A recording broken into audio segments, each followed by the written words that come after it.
Merci de nous retrouver dans la dernière ligne droite de cette édition du Train d'Audace avec l'un de nos invités de Jean Plateau. Les autres étant en chemin, mais nous allons démarrer le débat autour de ce thème, puisque vous aussi, vous pouvez y participer en nous appelant et nous donner votre avis sur ces tensions entre Paris et Bamako. Les autorités maliennes qui donnent 72 heures à l'ambassadeur de France pour quitter le pays.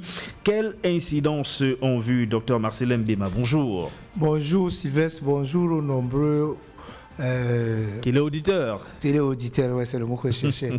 Bonjour aux militants du RDPC. Vous avez décliné votre casquette politique, vous êtes communicant pour le Rassemblement démocratique du peuple camerounais, mais d'abord enseignant à l'université de Douala. Depuis cette nouvelle qui est donc connue depuis hier, la décision des autorités maliennes de révoquer, mais d'expulser l'ambassadeur de France à Bamako, à la suite des propos jugés désobligeants tenus par Jean-Yves Le Drian, le ministre des Affaires étrangères de la France. Une réponse du berger à la bergère.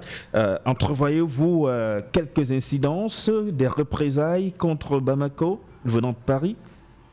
Moi, je pense que ces deux pays indépendants, le Mali est en train de réagir tel qu'un pays normal devrait réagir.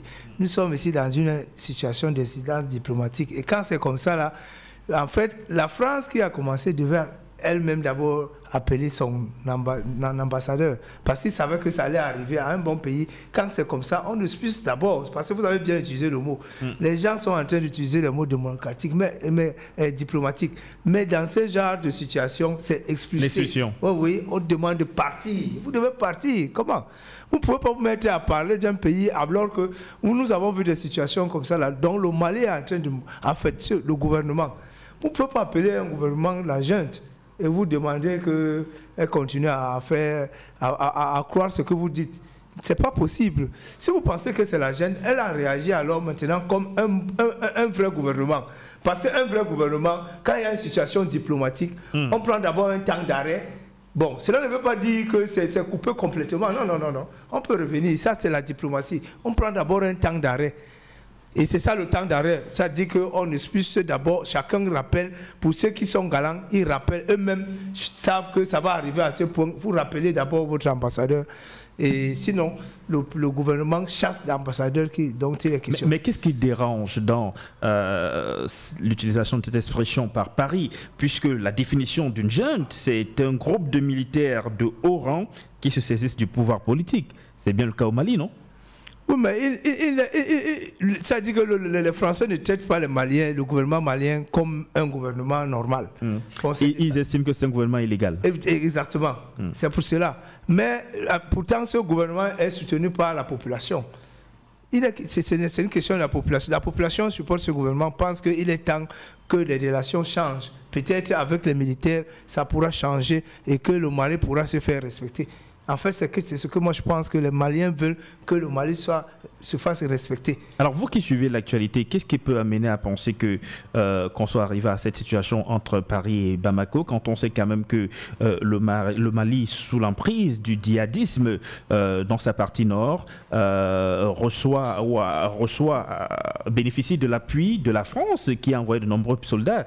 Beaucoup sont morts, la France a perdu beaucoup de soldats de ce côté-là. Est-ce qu'il n'y a pas aussi cette reconnaissance tout de même que les Maliens devraient avoir vis-à-vis de Paris? Sylvain, vous savez que c'est des situations géopolitiques. C'est des situations géopolitiques. Vous pensez que ce n'est pas de gaieté de cœur que la France s'intéresse au Mali. Il y a des problèmes partout dans le monde. Pourquoi la France ne va pas là-bas? La France va au Mali passer... C'est de par les accords de défense qu'elle a avec le Mali et les relations que par rapport à ce qu'il gagne aussi. S'il n'avait rien à gagner, il ne serait pas en train de déverser autant d'énergie et d'argent et d'hommes morts sur le terrain comme ça. C'est par rapport à ce qu'ils gagnent. Et comme ils les prennent de façon souvent inégale, parce que par rapport à ce qu'ils prennent, ils ne remettent pas... le retour de l'ascenseur n'est pas le même. C'est pour cela que moi je pense que les Maliens sont dans une situation de révolution diplomatique. Parce qu'en fait, ils ne font pas la guerre, ils font une révolution diplomatique. Pour que le Mali... Parlant justement de diplomatie, elle tient aussi surtout d'abord compte du rapport de force. Bamako face à Paris, n'est-ce pas David contre Goliath? Oui, mais vous savez, David contre Goliath, mais finalement, ce n'était pas, c'est le petit qui avait gagné à la fin. C'est David qui avait voilà. Goliath. Vous savez, Sylvestre, quand on défend sa patrie, on est prêt à tout, hein. Quand les gens estiment que c'est déjà de trop, il faut maintenant que le Mali passe à autre chose, pense à son développement. Et s'il estime que c'est la France qui a un blocus par rapport à ce développement, il faut changer de paradigme. Moi, je pense que c'est de ça que la question. Vous avez vu que, bon, et effectivement, c'est déjà amorcé. On a déjà la Russie qui est dans le Mali. Il y a déjà la Russie qui est dans le Mali, c'est une puissance aussi. Et je pense que le Mali compte aussi sur cette puissance parce que les Russes qui sont aussi installés ne vont pas laisser détruire leurs investissements par rapport à l'arrivée de la France. Bamako a une dette de près de 600 milliards de francs CFA contractés à Paris. Bamako entretient de nombreuses relations, surtout sur le plan commercial avec la France. Bamako, en tout cas, je veux dire, le Mali utilise le franc CFA. Il n'y a pas un franc malien, il y a le franc CFA qui est battu en France. Que peut le Mali face à cette France-là? N'est-ce pas simplement une façon d'attirer l'attention, peut-être d'amener peut-être Paris à reconsidérer sa position sur un certain nombre de choses? Oui, c'est aussi ça. C'est aussi un jeu diplomatique. Ça peut aussi être cela. En fait, parce que comme on a dit, quand vous voyez même le communiqué, ça ne veut pas dire qu'ils ne sont pas en train de dire que les relations sont totalement coupées. Il y a possibilité de se retrouver sur la même table. Donc, on peut revoir, on peut renégocier les contrats qui sont déjà très vieillissants et qui, par rapport à la situation malienne, je trouve qu'ils ils sont pas gagnants. Il faudrait que les deux pays se comportent en pays égaux. Même si vous êtes économiquement puissant, mais le Mali, c'était aussi un pays indépendant, comme on peut le penser. C'est un pays indépendant. Et il a aussi ses choix. Il peut définir ses choix et ses orientations politiques comme ils sont. Moi, je pense que c'est une nouvelle orientation politique pour trouver la voie de développement. Et que la France se mette à respecter aussi ce gouvernement malien. Vous pouvez participer, vous aussi, au téléphone, au débat, en nous appelant au 673 81 82 10, 673 81 82 10 ou au 658 31 14 55, 658 31 14 55. Docteur Marcellin Mbema, avez-vous l'impression que Bamako parle au reste de l'Afrique? Exactement. On voit un embrasement en Afrique de l'Ouest en ce moment. Le Mali, 6 coups d'État, les militaires ont pris le pouvoir. En Guinée, les militaires ont pris le pouvoir. Et très récemment, au Burkina Faso, les militaires ont pris le pouvoir. Et tout ce qui revient au milieu de tout ça, dès que les militaires prennent le pouvoir, il y a comme au sein de la population ce sentiment anti-français qui se fait ressentir.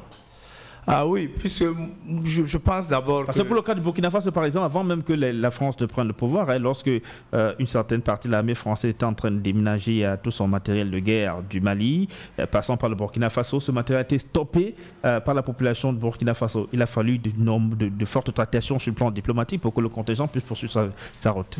Oui, Sylvestre, vous pensez, moi je crois que depuis un bon moment, les populations africaines pensent que c'est la France qui est à l'origine de leur non-développement. Parce qu'en fait, pratiquement pendant 40 ans, les pays africains n'ont pas décollé. Et ces populations le pensent, ce sont les dirigeants africains qui se battent à faire croire cela à leur population, que ce n'est pas eux le problème, mais plutôt la France. Donc quand vous dites cela, Sylvestre, on a l'impression de penser que c'est une révolution organisée.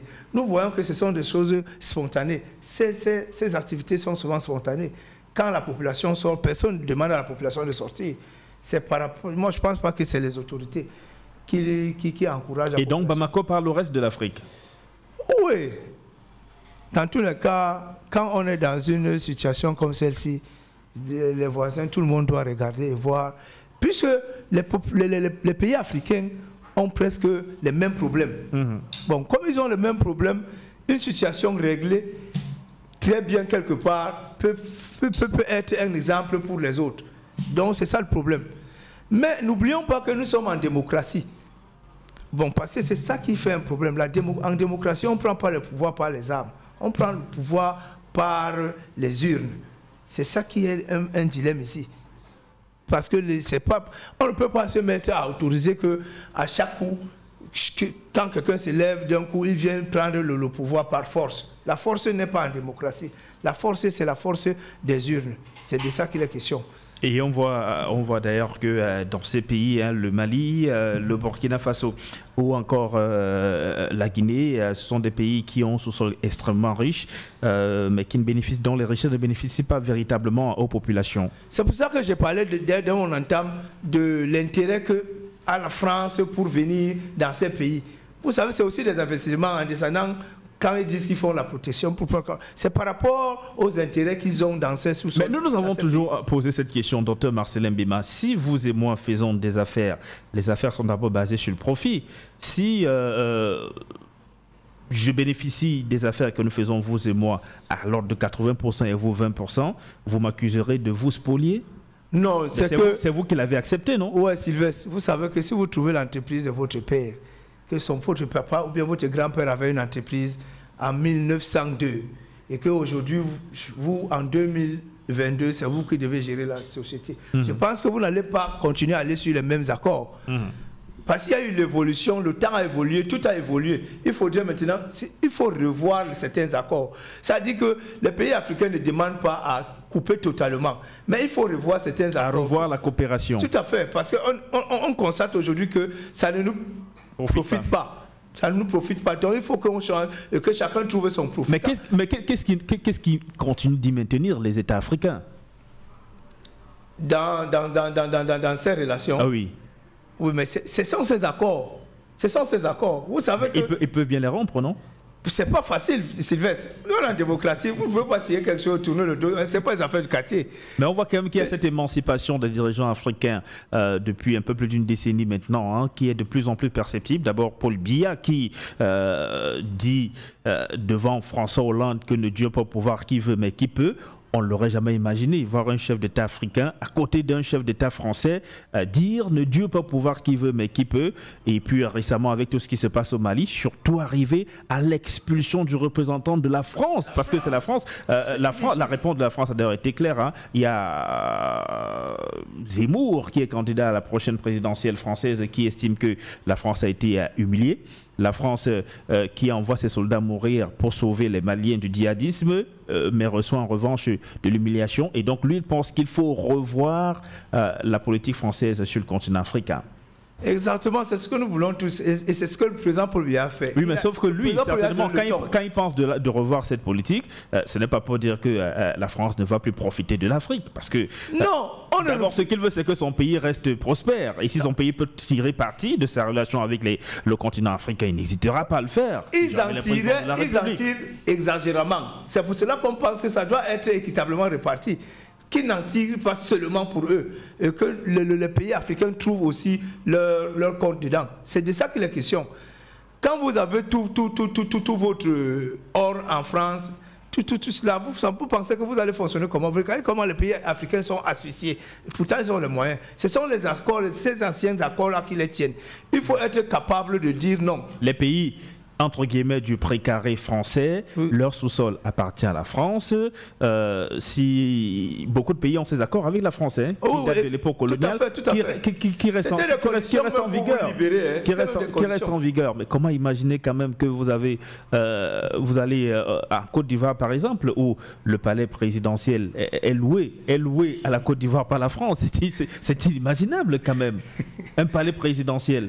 C'est-à-dire, c'est la France qui le loue à la Côte d'Ivoire. La Côte d'Ivoire qui paye un loyer à la France. Sur son territoire. Sur son territoire. Le palais où il y a le président, mais la Côte d'Ivoire paye le loyer à la France. À la France. Bon, vous voyez que ces genres de pareils d'accords doivent être automatiquement changés. Automatiquement. Parce que c'est même difficile à croire. Nous autres, on n'a pas cru que c'était la vérité. Mais c'est en faisant des recherches qu'on a constaté qu'effectivement, la Côte d'Ivoire paye le loyer chez lui. Et maintenant, les pays forts, entre guillemets, on ne va pas faire une fixation sur le pays dont nous parlons, pays européen dont nous parlons depuis, mais les pays occidentaux, les pays développés qui entretiennent ces relations de coopération avec les pays du continent africain, ne restent pas aussi dans cette posture parce que en face, les dirigeants africains ne rassurent pas leur peuple. Est-ce que c'est à cause de la France qu'il y a autant de détournements de fonds publics dans un pays comme le Cameroun? Est-ce que c'est à cause de la France qu'il y a autant de corruption dans un pays comme le Cameroun? Est-ce que c'est à cause de la France que les libertés individuelles parfois ne sont pas respectées? Bon, à cause de la France, moi, c'est une question un peu délicate pour moi. Délicate, pourquoi? Répondez à la question. Bon, on peut dire à cause du système français, parce qu'on a copié le système français. À cause du système français? Oui, oui. Mais en France, on ne vous parle pas de temps de détournement, hein, de fonds publics. On ne vous parle pas de temps de corruption. Est-ce qu'il n'y en a pas? On est dans un pays qui est classé PPTE, pays pauvre et très endetté, qui a replongé là-dedans, pourtant il a été sorti. Non, on ne glisse pas, on reste dans l'actualité, puisqu'on parle de ce qui se passe au Mali et de manière transversale sur le continent africain. On a un pays où un seul individu arrive quand même à détourner plus de 200 milliards de francs CFA. S'il y en a 10 ou 20 comme ça dans ce pays, puisqu'ils sont nombreux, qui croupissent dans des prisons aujourd'hui. Il s'agit de qui? Ils sont nombreux dont les condamnations des peines ont été prononcées. Il y en a qui sont dont les affaires sont encore pendantes par devant les tribunaux. Ouais, on parle depuis le début des années 2000. Environ 1500 milliards de francs CFA détournés. Oui, qu'est-ce qu'on ne peut pas faire avec ça? On peut développer le pays avec ça. C'est pour cela que nous autres... Et c'est à cause de la France alors qu'on a des... Non, je dis le système français. Quel système français? Qu'est-ce qui constitue un système? C'est les hommes et les hommes. Le RDPC, c'est la France qui met le RDPC en place. Le gouvernement camerounais, c'est la France qui met le gouvernement camerounais en place. Le RDPC, c'est une association. Mais qui est au pouvoir? Oui, mais qui est au pouvoir, mais ce n'est pas... Mais vous parlez du système français pour justifier les détournements et autres qui se passent au Cameroun. Non, moi je n'ai pas fait cette allusion. Je vous ai dit que les Français sont installés dans ces pays-là depuis longtemps et ils ont leur accord. C'est par rapport à ces accords. Et que les pays africains francophones estiment que c'est de trop, que ces accords qui sont déjà vieillissants ne leur permettent pas de décoller. Et c'est pourquoi nous posons la question de savoir si sortir de là ne reste pas difficile, parce que les chefs d'État africains eux-mêmes démontrent à leur peuple qu'ils ne sont peut-être plus crédibles, non? Non, les chefs d'État démontrent peut-être, moi je pense que c'est la population qui doit réagir. Quand ils estiment qu'un chef d'État ne peut plus le faire, on le sanctionne.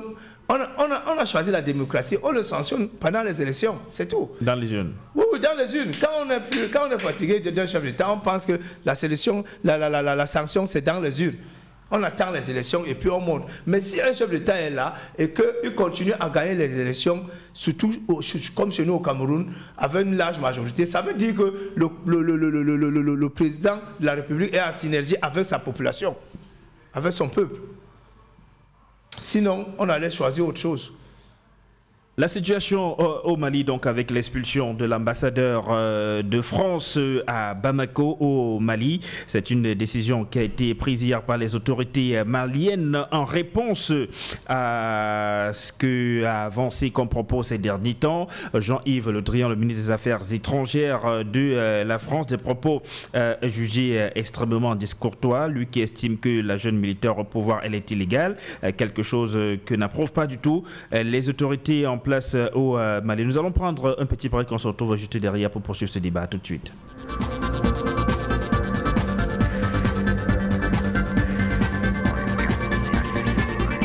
Et voilà, nous poursuivons ce débat ce matin sur la décision des autorités maliennes d'expulser l'ambassadeur de France au Mali, Joël Meyer, qui a été sommé de quitter le pays en 72 heures, décision qui a été prise et annoncée hier. La réaction des autorités françaises n'a pas tardé. Elles ont réagi en fin de journée d'hier. La France prend note de la décision de Bamako et rappelle donc Joël Meyer à Paris. Le communiqué du Quai d'Orsay met en parallèle cette expulsion de l'ambassadeur de France avec celle du représentant de la CEDEAO au Mali. C'était en octobre dernier. Les autorités de transition l'avaient accusé d'agissement incompatible avec sa fonction à cause des relations qu'il pouvait avoir avec certaines personnalités de l'opposition, notamment le communiqué du gouvernement français exprime aussi la solidarité de la France avec le Danemark, dont un contingent militaire a été expulsé du Mali la semaine dernière parce qu'il n'avait pas obtenu toutes les autorisations nécessaires à son déploiement. Des motifs infondés tacle au passage le communiqué français. Ces deux références peuvent être lues comme une manière manière pour Paris de ne pas restreindre l'expulsion de son ambassadeur à une brouille franco-malienne,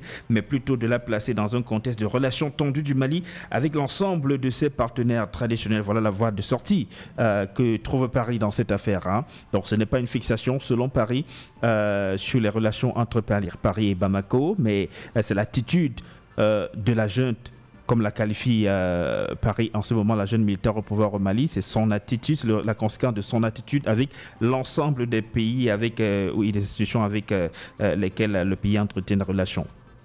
Oui, la France a compris que s'ils vont dans la brutalité, ils n'auront rien. Il faut donc, comme ils sont des fins politiciens, ils font leurs propos et ils nuancent dans cette syntaxe-là. Donc, je pense qu'ils vont revenir à la charge en diplomatie déjà. Parce que c'est un jeu. Il est question qui...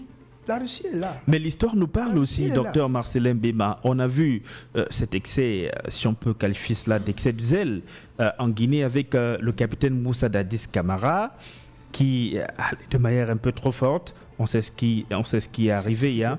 Après lui, il y a eu d'autres révolutions, on va mettre ça entre guillemets comme ça sur le continent africain, mais elles n'ont pas tenu. Oui, qu'est-ce qui vous fait croire qu'au Mali, cette fois-ci, ce sera différent, ou encore au Burkina Faso sera différent? Non, au Mali, vous voyez que le Mali a un avantage, que c'est la population qui supporte ce gouvernement. Mais même Dadis Camara avait un fort soutien populaire.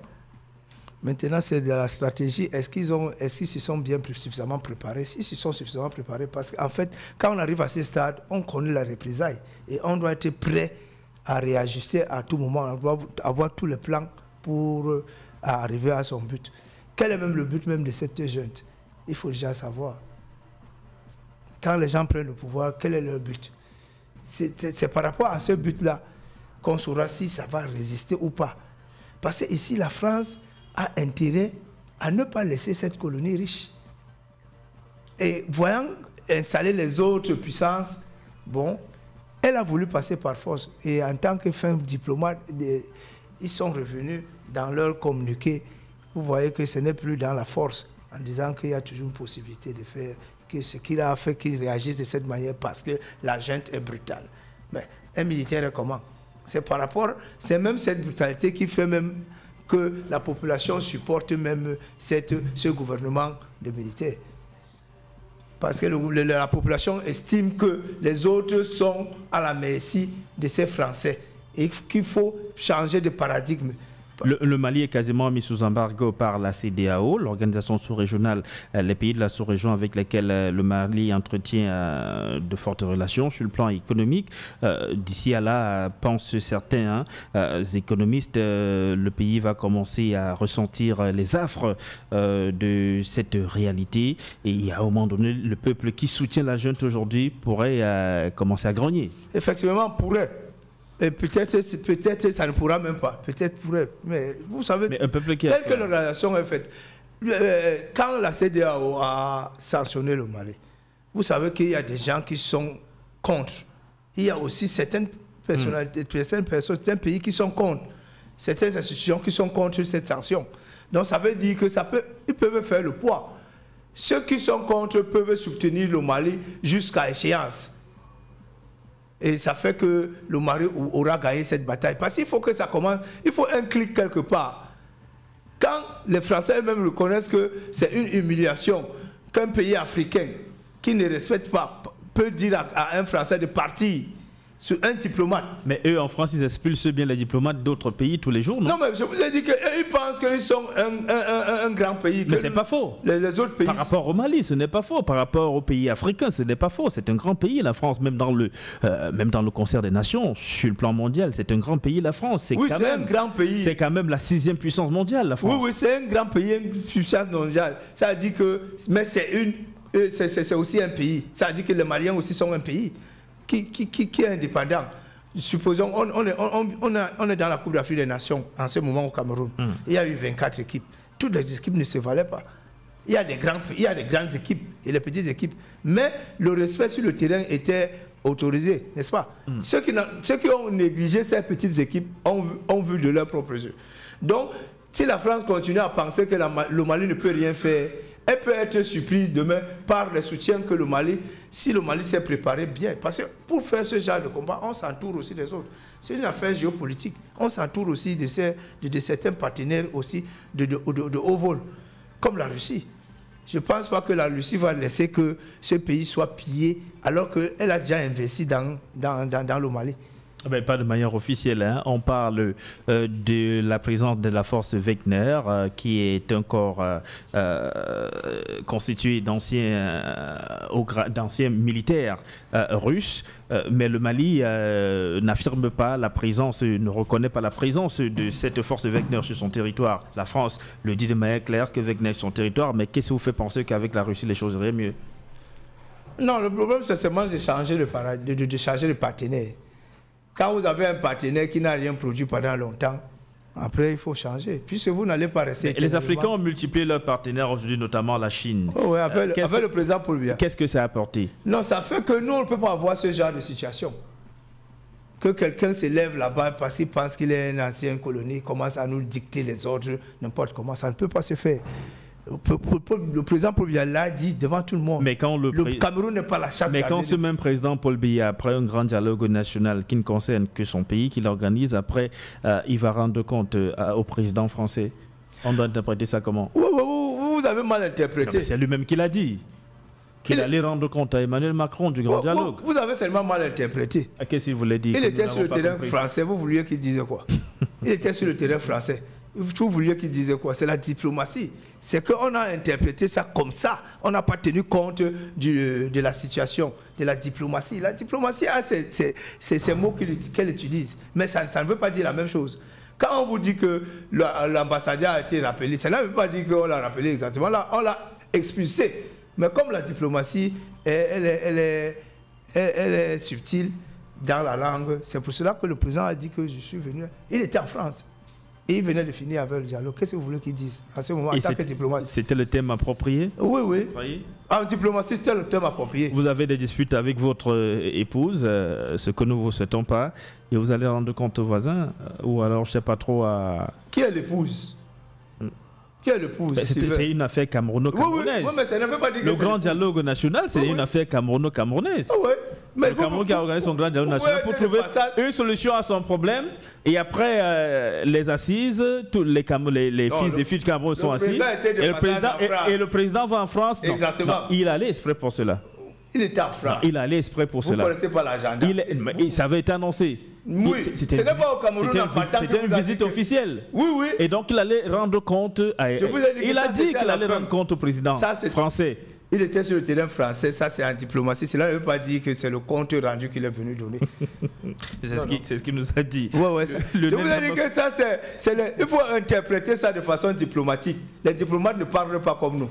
Lionel Damafouda nous a rejoint en plateau. Bonjour Lionel. Bonjour Sylvestre, bonjour à mes copanélistes, bonjour à tous les auditeurs, n'est-ce pas, de la radio DAS. Merci de vous retrouver sur le plateau du 32 DAS. Ce matin, on parle de ces tensions entre Paris et Bamako. Les autorités maliennes qui, hier, ont donné 72 heures à l'ambassadeur Joël Meyer, l'ambassadeur de France au Mali, 72 heures pour quitter le pays. Entrevoyez-vous quelques incidences dans cette décision? La réaction de Paris, c'est vrai qu'il y a une réaction. Paris prend note de cette décision des autorités maliennes d'expulser son ambassadeur et par la suite le communiqué du Quai d'Orsay revient sur un ensemble d'éléments comme pour dire qu'il ne faut pas qu'on fasse une fixation dans les relations entre Paris et Bamako, mais que c'est plutôt une junte en ce moment qui met tout le monde mal à l'aise en fait, hein, c'est ce que Paris semble dire dans le fond. Oui, effectivement, c'est le commentaire, n'est-ce pas, de M. Le Grian, je crois. Oui. Voilà, c'est ça qui, n'est-ce pas, fait monter la tension justement au niveau du pouvoir de transition en place et qui a estimé que ce communiqué manquait de décence et de respect.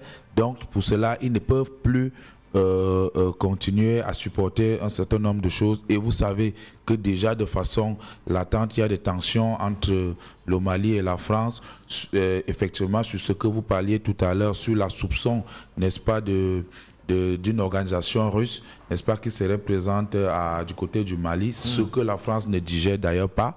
Donc, ce qui fait que les tensions deviennent encore plus compliquées en ce moment.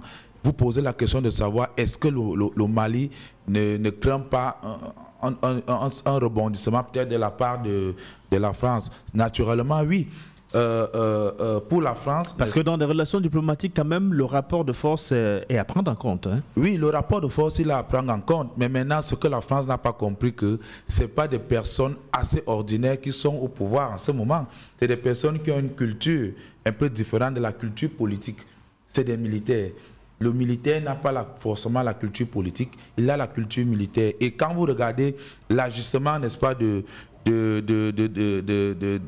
la junte au pouvoir en ce moment au Mali, c'est-à-dire c'est de façon directe, c'est-à-dire qu'on ne passe pas, il n'y a pas assez de diplomatie. Alors Assimi Goïta, son gouvernement de transition refute cette appellation, un junte militaire. Non, on ne peut qu'on le considère comme un gouvernement. Non, on ne peut ne pas.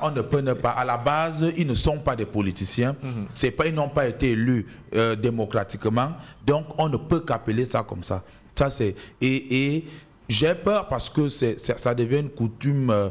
En Afrique de l'Ouest, surtout, vous connaissez à peu près le nombre de pays aujourd'hui, n'est-ce pas, qui ont à leur tête une transition purement militaire. Ce qu'il faut dire, les répercussions dont le pouvoir de transition en place au Mali doit s'attendre maintenant, c'est que ils doivent s'attendre à ce que l'Union africaine, c'est-à-dire que la France fasse pression à l'Union africaine, n'est-ce pas, pour sévrer le Mali. Sur un certain nombre de choses encore. La CEDEAO l'a déjà fait. Hein? Oui, justement, mais la pression sera encore très forte. La pression sera encore très forte parce que la France, vous savez, la France siège dans ces différentes institutions et elle y apporte des financements. Oui, effectivement. Donc, la CEDEAO aura encore plus de pression. L'Union africaine même aura encore plus de pression. Et je peux vous dire que vous verrez dans les 72 heures ou les 48 heures ou 72 heures que l'Union africaine va faire une sortie, forcément, et dans cette sortie, il y aura un volet de condamnation, n'est-ce pas, des actes posés par M. Assimi Goïta et son pouvoir de transition. Et maintenant, il y a d'autres éléments encore il y a d'autres avantages dont le Mali pouvait bénéficier, qui vont encore être gelés, et même certains responsables, n'est-ce pas, qui sont des soutiens, des responsables maliens qui sont des soutiens, n'est-ce pas, de ce pouvoir de transition, vont peut-être voir notamment le Premier ministre Choguel. Voilà, leurs avoirs gelés en France et autres. Donc, il y a interdiction de voyager, ainsi de suite. Donc, il y a une batterie, n'est-ce pas, de mesures, parce que je peux vous rassurer que la France ne digère pas jusqu'ici le fait qu'on ait donné 72 heures à son ambassade. Mais justement, vous avez des politiques français tels que Éric Zemmour qui parlent d'humiliation carrément. Oui, attends, vous êtes dans un pays comme le Mali, n'est-ce pas, qui a toujours reçu pratiquement tout de la France, des financements, des coopérations de formation militaire, et ainsi de suite, qui a pratiquement tout donné au Mali. Et même le diktat de la France, comment est-ce qu'il devrait se diriger? Justement, donc en fait, aujourd'hui, M. Assimi Goïta est considéré par la France comme quelqu'un qui, on ne sait pas d'où il sort. Il risque d'ouvrir les yeux aux Africains. Justement, et il faut rapidement crever ses yeux là peut-être. Vous avez d'abord vu que le véritable problème à la base, c'est que le Mali a décidé, n'est-ce pas, de vendre ses matières premières, et sans que l'argent, ou bien de vendre un certain nombre de produits, sans que cet argent ne passe plus par le compte d'opération français. Donc, il doit passer directement au Mali. Ça, c'est déjà un problème. C'est déjà un problème.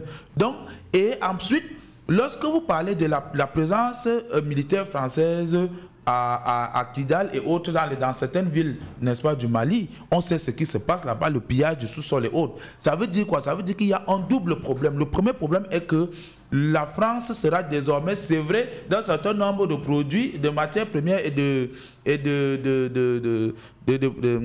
en fait, un certain nombre de produits, n'est-ce pas, qui ravitaillaient la France. Le sous-sol. Le sous-sol, voilà, un certain nombre de produits de sous-sol qui ravitaillaient la France. Ils se voient sévrés, n'est-ce pas, de cela. Et cela peut impacter même sur l'économie de la France. Est-ce que le Mali a les moyens d'aller jusque-là? Parce qu'elle-même a besoin de l'argent de la France. Le Mali a une dette de plus de 600 milliards de francs CFA. En fait, la véritable question, moi personnellement, je crois que vous me posez la question.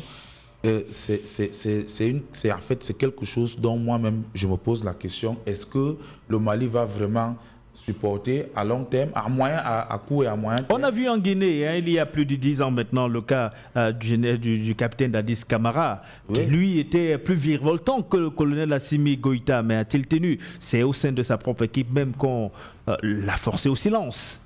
Effectivement, donc moi-même je me pose également cette question, jusqu'à quand ça peut tenir? Est-ce que M. Assimi Goïta a vraiment les moyens, n'est-ce pas, pour conserver cette position-là à long terme? On parlait de l'allié russe, même si les autorités maliennes ne reconnaissent pas la présence de Wagner sur le territoire malien. Mais si l'État de la Russie elle-même, n'est-ce pas, se prononce, je pense qu'en ce moment-là, le Mali pourra tenir, si l'État de Russie même. Parce que Wagner, c'est une organisation, elle n'est pas étatique. Elle est privée. Oui, elle est privée, c'est pas une organisation. Mais maintenant, si la Russie elle-même peut se prononcer de façon physique, je crois que le Mali peut tenir. Mais si ce n'est pas le cas, ça va être compliqué pour le Mali, parce que n'oubliez pas que est-ce que le Mali a vraiment travaillé en amont, n'est-ce pas, pour pouvoir tenir exactement. Est-ce qu'il s'est préparé? Est-ce qu'il s'est préparé pour supporter? Si on sait bien que... Parce que quand même, quand on décide d'affronter le plus fort que soi, parce que c'est clair que on se donne le moyen. Entre la France et le Mali, le plus fort c'est la France. Donc quand vous prenez sur vous d'affronter le plus fort, vous devez avoir les moyens de votre politique, comme on le dit souvent, non? Pensez-vous qu'Assimi Goïta et son équipe ont ces moyens de leur politique? Moi je ne pense pas. Je ne pense pas, parce que vous savez, et c'est en cela la différence entre le politique et le militaire. C'est-à-dire que le politique, lui, il essaie de regarder un peu plus loin. Est-ce qu'on pourra arriver? Bon, lui, peut-être, moi, je pense que ces décisions, à un moment donné, sont un peu intuitives. Je pense que s'il devrait mettre la cale sur un certain nombre de choses, il fallait qu'il le fasse avec douceur et qu'il mette un temps. Parce qu'aujourd'hui, les médicaments viennent de la France et autres, ainsi de suite. Est-ce que, et même des évacuations sanitaires, ça ne va plus se faire en France, ça se fera peut-être dans d'autres pays, ainsi de suite. Est-ce que, donc, ça va être vraiment compliqué de supporter. Mais maintenant, est-ce que peut-être si ils acceptent d'aller aux élections et que peut-être après les élections, le pouvoir revient aux civils, est-ce que ces civils-là ne vont pas renouer, n'est-ce pas, les relations avec la France? C'est ça le problème. Or, ça devient compliqué parce que Assimi Goïta lui donne jusqu'à 4 ans pour la transition. Il en a demandé 5. Il en a demandé 5, voilà. Et est-ce que pendant ces 5 ans, il va supporter? Est-ce que les Maliens ne vont pas mourir? Parce qu'il y a, comme je disais, si on prend seulement l'industrie sanitaire, le Mali ne produit rien. Aujourd'hui, là, le soutien populaire, lequel soutien peut lui faire défaut demain, hein, parce justement, que si les Maliens commencent à ressentir les affres de ces ponts qui sont coupés, ces difficultés, peut-être ne mange plus assez, parce que ça n'entre plus, on n'arrive plus vraiment à se soigner, parce que peut-être les médicaments, il y a une rupture, etc. Ça risque de faire un effet boomerang. Oui, ça va causer beaucoup de problèmes, déjà pour le Mali et aussi pour les multinationales installées au Mali. Donc ça sera assez compliqué de ce côté-là. Mais je pense que si on est déjà lâché, n'est-ce pas, par l'institution sous-régionale, c'est encore plus difficile parce que les relations bilatérales pouvaient se faire, n'est-ce pas, au détriment.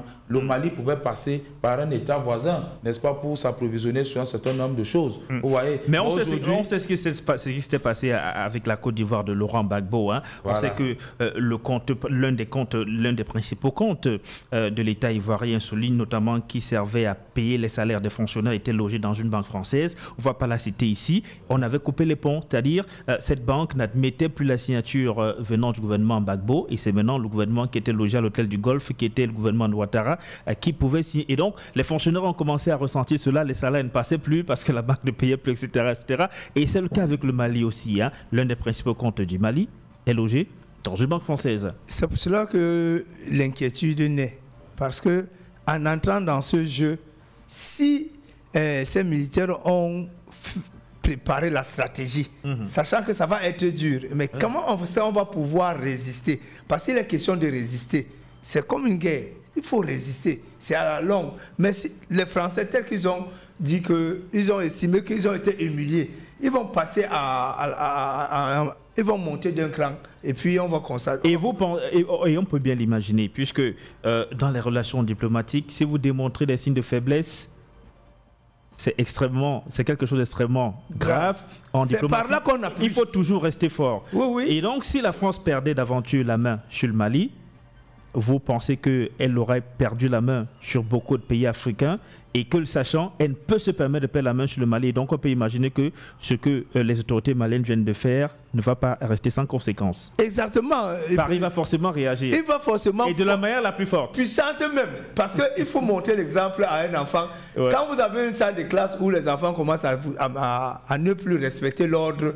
Vous remettez un au pas, oui, oui. Les autres vont s'aligner. Exactement. C'est ça. Donc on estime que si le Mali n'est pas préparé pour cela, parce que je ne crois même pas passer, pour être préparé, il faut d'abord que ces dirigeants et la population aussi.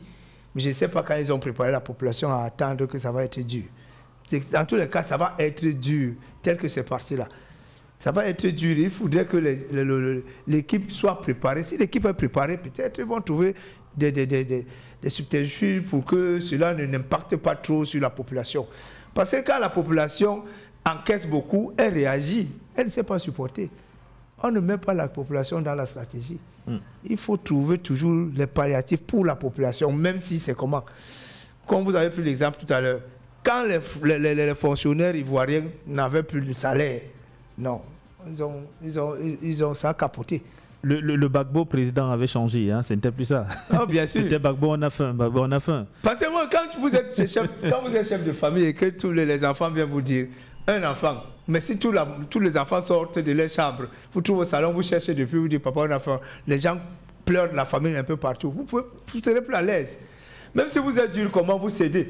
Vous cédez en tant que père de famille, vous cédez, vous dites bon, pour ma population, comme les femmes disent souvent, pour mes enfants, je reste dans ce mariage où on me tape tous les jours. Lionel Dama, le danger parfois aussi avec ces jeunes qui prennent le pouvoir sur le continent africain, dans des pays africains, c'est que l'adversaire peut venir de l'intérieur. On l'a vu avec Moussa Dadis Camara en Guinée, on l'a vu avec Kabila, dont l'histoire dit qu'il a été tué par un militaire qui a assuré sa garde, etc. etc. Est-ce que ce n'est pas au sein même de l'équipe d'Assimi Goïta qu'on va commencer à dire à l'un de ses proches que, écoute, lui, il est même président, pourquoi tu peux aussi? En fait, c'est une stratégie française. Vous savez, il y a deux cas de figure. Si ce n'est pas, vous pouvez être militaire, mais si ce n'est pas la France qui vous positionne, vous voyez le cas en Guinée-Conakry, celui qui fait office de transition aujourd'hui, c'est quelqu'un qui a été formé par la France. Il est moins inquiété. On ne parle pas trop, hein. On ne parle pas beaucoup de ce qui se passe en Guinée. Tout se passe bien là-bas. Parce que c'est eux qui l'ont mis. Oui, personne ne peut le prouver. Vous ne pouvez pas le prouver. Non, moi, je n'ai été prouvé nulle part que c'est la France qui l'a mis là. Pourquoi ça ne fait pas problème? Vous n'avez pas de preuves que c'est la France qui l'a mis là. On fait nos analyses. Je pense tout simplement, moi j'ai deux indices. Le premier, c'est le fait qu'il a été formé. C'est un ancien légionnaire français. C'est un ancien légionnaire français. Et son épouse, et l'une de ses épouses, n'est-ce pas, qui serait française. Bon, moi, ce sont des deux indications pour dire que vous pouvez être militaire. Et si c'est la France qui vous positionne, c'est bon. Il n'y aura pas de problème. Mais si vous allez de vous-même, si vous allez de vous-même et que vous ne voulez pas faire avec la France, ça devient compliqué. Parce qu'on a quand même ce 2 poids 2 mesures. Hein. Au Tchad, il y a un militaire qui est au pouvoir sans jamais y avoir été élu. Voilà. Mais la France n'en parle pas beaucoup. Au contraire, le président français s'était empressé d'aller le confirmer, carrément lui donner toute sa bénédiction à ce poste-là. Vous voyez que ça revient à ce que je suis en train de dire. Pourtant, beaucoup n'hésitent pas à dire que là-bas aussi, c'était un coup d'État. Hein. Oui, mais c'est un coup d'État. C'est pas qu'on dit.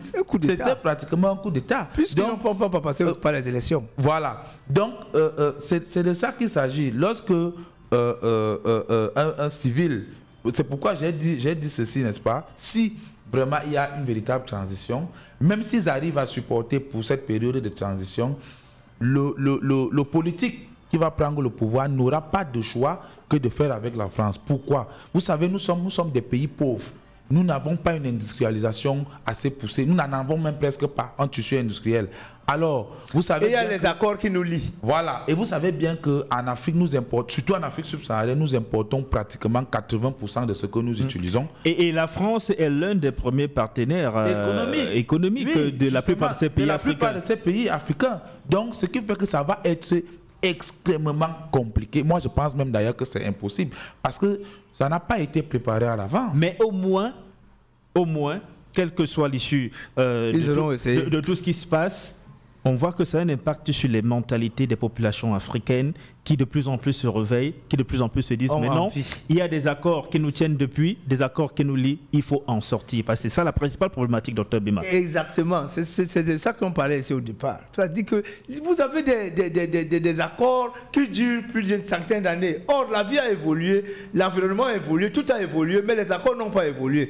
Mais c'est pour ça que la population se rend compte qu'aujourd'hui, les populations savent que cette France-là dépend à plus de 40% des pays, des ressources africaines. Ça dit que nous avons de la richesse, mais on ne voit pas là où ça part. Mais puisque cette richesse, selon les accords, appartient à la métropole française. C'est pour cela qu'il faut attaquer ces accords. Il faut déjà attaquer ces accords. Mais c'est vous qui les avez signés, vos dirigeants, nos chefs d'État africains. Ce sont nos grands-parents. Ce sont nos grands-parents. Je vous ai dit tout à l'heure, Sylvestre. Mais ils les avaient signés au nom de qui? Au nom des pays africains, non?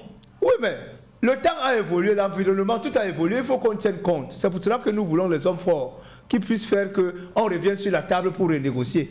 D'ailleurs, le président Paul Biya l'a amorcé, vous avez vu. On l'a traité de tous les noms. Il a dit qu'il ne signait pas. C'est de ça qu'il est question. Notre sous-sol reste protégé. À quelle proportion? Non, c'est parce que c'est le seul africain. Les gisements de mines de l'Est, etc., ce n'est pas des entreprises camerounaises qui les exploitent, hein? Non, mais ce n'est pas... Et puis il y a cette culture où on enlève ici parce qu'on dit qu'avec la France ça ne va plus, mais on prend, on donne à un autre étranger. On n'a rien contre cela, tant que ça peut bénéficier aux populations. Ça veut dire que c'est nous qui décidons en ce moment. Quand on donne à quelqu'un d'autre, on signe des nouveaux accords. Ce n'est pas les mêmes accords de 50 ans, de 80 ans. C'est de ça qu'il est question. Sylvestre, il est temps qu'on change. On ne peut plus continuer à vivre comme nos grands-parents. C'est de ça qu'il est question. Les relations qu'on avait, que nos grands-parents avaient du colon, ça ne peut plus être possible aujourd'hui. Même qu'on le veuille ou pas, même l'instinct humain va faire que les gens sortent partent pour la révolution. C'est ce qui arrive au Mali. Les gens ne peuvent plus supporter certaines choses. Vous êtes là, vous galérez, vous savez qu'il y a des choses. Et puis, l'information a fait même qu'aujourd'hui, les gens savent là où partent ces richesses. Parce qu'avant, même avec nos grands-parents, on ne savait même pas là où ça part. On ne s'intéressait pas. Aujourd'hui, nous sommes intéressés, on voit là où ça part. On ne peut plus comment y parvenir? Renégocier ces accords, est-ce possible? Parce qu'on sait l'impression qui nous vient de par l'attitude de la nation qui est en position de force avec laquelle les pays africains ont signé ces accords, elle est prête à mourir que de renégocier ces accords. Vous savez... elle est prête à tout pour maintenir ces accords en l'état. Vous savez, Sylvestre, l'Afrique est mal partie. Parce que je vais vous dire quelque chose. Moi, je félicite déjà le Mali, même si c'est que ça ne va pas durer. Des actions qu'il pose aujourd'hui, moi, je le félicite déjà parce que ça permet de faire comprendre à la France que le peuple malien a pris un peu conscience et les choses doivent changer. L'expulsion de l'ambassadeur, c'est un message fort. Hein? C'est un message fort. L'émancipation de la population, parce qu'il faudrait que les populations aujourd'hui soient émancipées. C'est aussi le cas au Burkina Faso. Maintenant, la seule chose, n'est-ce pas, qui entache cette émancipation et qui fait à ce qu'on ne peut pas penser que ça peut aller loin, c'est le fait qu'à un moment donné, certains de nos dirigeants, n'est-ce pas, qui sont obligés ou qui ont fait des concessions avec le colon, et donc à partir de là le dirigeant se bat, n'est-ce pas, pour maintenir ces accords. Alors l'objectif c'est quoi aujourd'hui? C'est que les accords soient renégociés.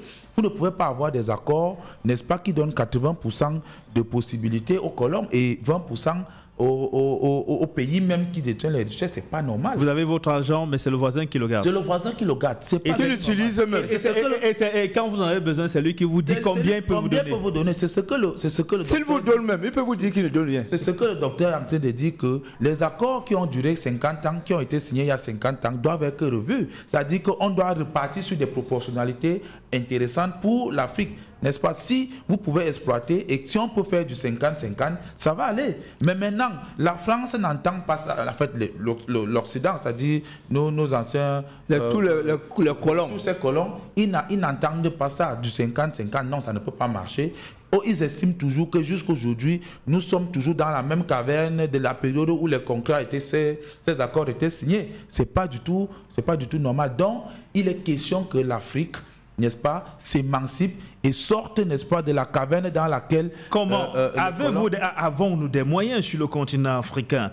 Avons-nous les moyens pour parvenir à cette émancipation? Sylvain, si nous voulons le faire dans 20 ans, nous devons commencer à travailler aujourd'hui. Est-ce que ce n'est pas nécessaire de commencer à travailler? Est-ce que c'est à cause de la France et de tous les autres pays occidentaux, etc., que dans un pays comme le Cameroun, il y a autant de détournements de fonds publics, il y a autant de corruption, etc., etc.?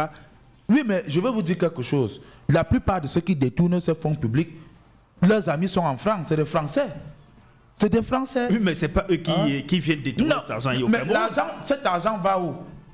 Vous avez des gens au Cameroun qui ont des entreprises en France, qui tournent et qui font du chiffre d'affaires sur l'Afrique. Ça, je vous le dis. Vous avez des Camerounais qui ont des centrales d'achat en France, qui font du chiffre d'affaires au Cameroun. Ça veut dire quoi? Quelqu'un prend de l'argent, il détourne de l'argent, il va investir là-bas.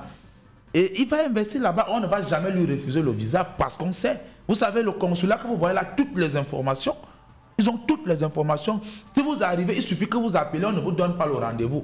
Vous pouvez m'envoyer votre chauffeur, il remet le passeport, votre visa vous trouve à la maison. Parce qu'on sait ce que vous représentez pour la France. On sait ce que vous avez investi en France et ce que ça nous rapporte comme ça rapporte à la France. Donc, c'est aujourd'hui que nous devons commencer à travailler d'abord sur le plan politique et aussi sur le plan infrastructurel et d'abord sur l'investissement. Parce que tant que nous n'avons pas investi, nous ne sommes pas autonomes sur un certain nombre de choses. On n'est pas capable de produire un certain nombre d'éléments, de choses de base.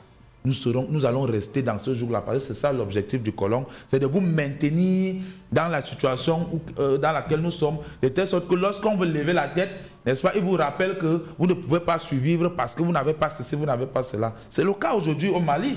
C'est le cas aujourd'hui au Mali. La France aujourd'hui est tranquille et c'est qu'on attend le Mali au tournant, tout simplement.